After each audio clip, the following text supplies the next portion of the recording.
నమస్తే బాబు, నమస్తే అక్కయ్య, నమస్తే చెల్లమ్మ, నమస్తే నమస్తే నమస్తే.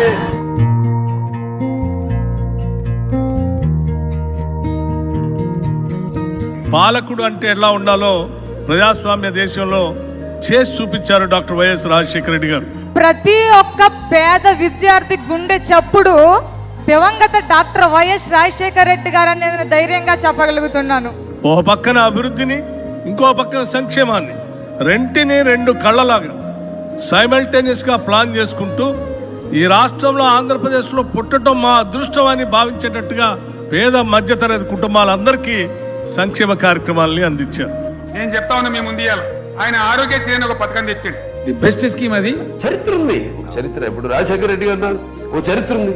నమ్మినోనికి ప్రాణం ఇచ్చేటోళ్ళు వైఎస్ కుటుంబం. వైఎస్ రాజశేఖర రెడ్డి కావచ్చు, జగన్మోహన్ రెడ్డి కావచ్చు. పిలుపులోనే ఆత్మీయత ఉండేది, ధైర్యం ఉండేది. తన నమ్ముకున్న వాళ్ళ మనుషుల పట్ల చాలా కన్సర్న్ ఉండే మనిషి. లోపల ఒకటి బయట ఒకటి లేని రాజకీయ నాయకుడు. అందుకోసమే రాజశేఖర రెడ్డి ఉన్నంత కాలం కూడా most of the Brahmins voted for Congress party. Not because Brahmins supported Congress party, but because Rajshekhar Reddy was there, people voted for him. And I would say that I would always remember few leaders in my life.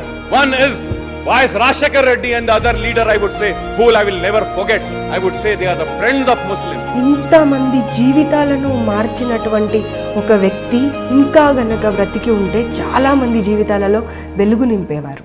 And you miss him. Miss him.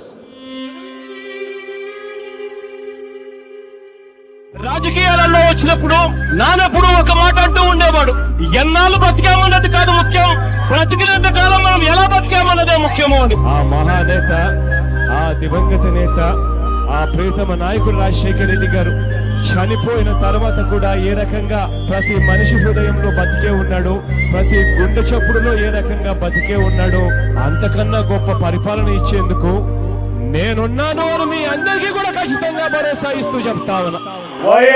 నువ్వే కదా, నువ్వే కదా సితార నా కలకి,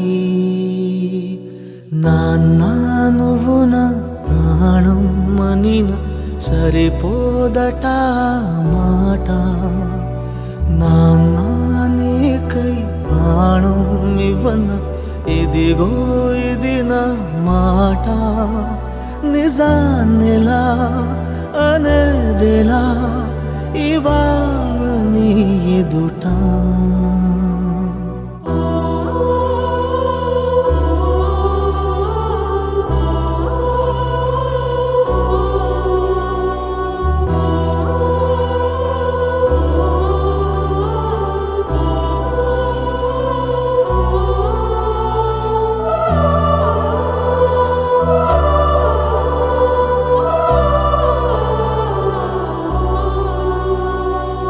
ఇదే నా economics, ఇదే నా politics, ఇదే నా తండ్రిని చూసి నేర్చుకున్న హిస్టరీ అది.